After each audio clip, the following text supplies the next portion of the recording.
Hi guys, Brendan from Entrepreneurship School. In this short video, I'm going to quickly explain to you the theme for November. Here in Entrepreneurship School, I'm very excited. We're going to take a look at starting a business.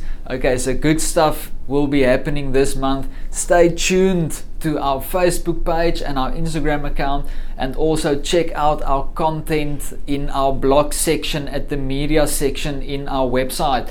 We're going to focus solely on how do you start a business in South Africa. So let's get started. The first thing you want to do is you want to get a proper foundation. So one day you wake up, you decide you're now ready to start your own business, or you maybe get retrenched and you don't have any other option because employment is so scarce in South Africa and you need to make a plan to start a business.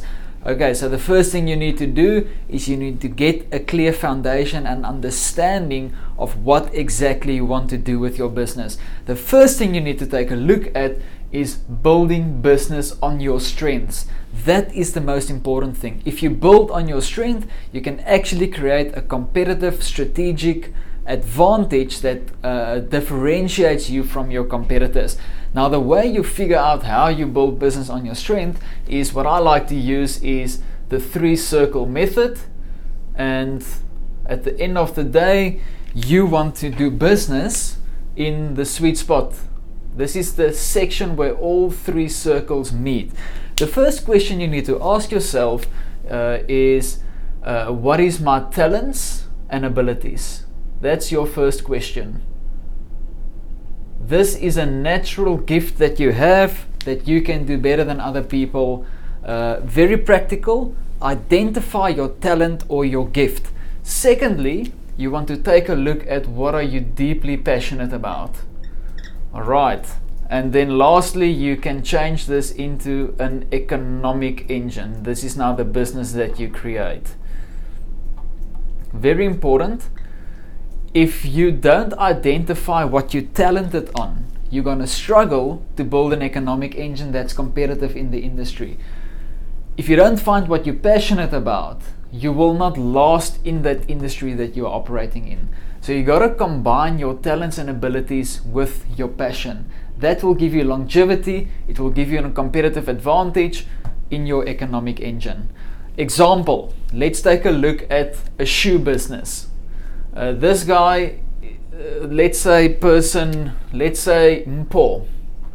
Mpo wants to create his own shoe company, or he wants to start his own shoe business. He has identified that he is good in making customized shoes, right? That is his talent and his skill.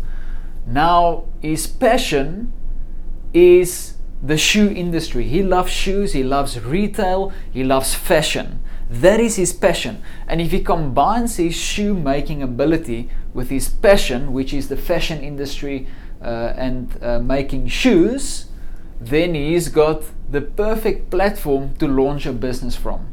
Alright, that's step number 1. Getting to the strength of your unique mind and your unique brain. Getting to that core uniqueness that you own and possess, and building on that strength.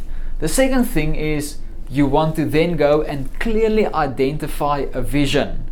Alright, a vision is a very practical thing. A vision is the way that you will create this economic engine. It's a very clear plan of action. A very clear plan of action that consists of a strategy, tactical approach, and goals and deadlines. I'm going to quickly explain. A strategy consists of 1 to 3 points of which you want to enter the market that makes you different than your competitors. Not better, different. Steve Jobs always said, never look at your competition and try to be better. Rather look at your competition and try to be different. Alright, so that's the strategy. How can I be different? Mpo's strategy will be customized shoes. So he has identified in the market that the customized shoe industry, the shoes are very expensive and the average people can't afford those shoes. So he's going to bring down his business costs and he's going to make affordable customized shoes. That's a very clear strategic approach. And he's also going to add the initials of that person on the shoe to give it that extra edge. Now, just by identifying that in the market, I've created 2 strategic advantages to my shoe business if I was Mpo. Then secondly, tactics is your step-by-step process to how you will build this business. So Mpho can say step 1 will be to get my package in order. Step 2 will be to do the branding. Step 3 will be to do my compliance, and then get retail space from where I can sell my shoes. That's a very clear tactical approach to how he can start his business. And lastly, goals and deadlines. For every step that Mpho creates in his vision, he needs to have a deadline in place. You need to keep yourself accountable. And then lastly, you got to think different. As Mpho looks at his business at his strengths and at his vision, he's got to ask himself the question, what makes me different to my competitor? If I put 5 shoe companies next to each other, why would somebody pick my shoes and not the other 4 competitors' shoes? And you got to be different. You got to think outside the box. Don't try to be better by having better prices and better services than your competitors, but rather try to have a unique solution to that person's problem.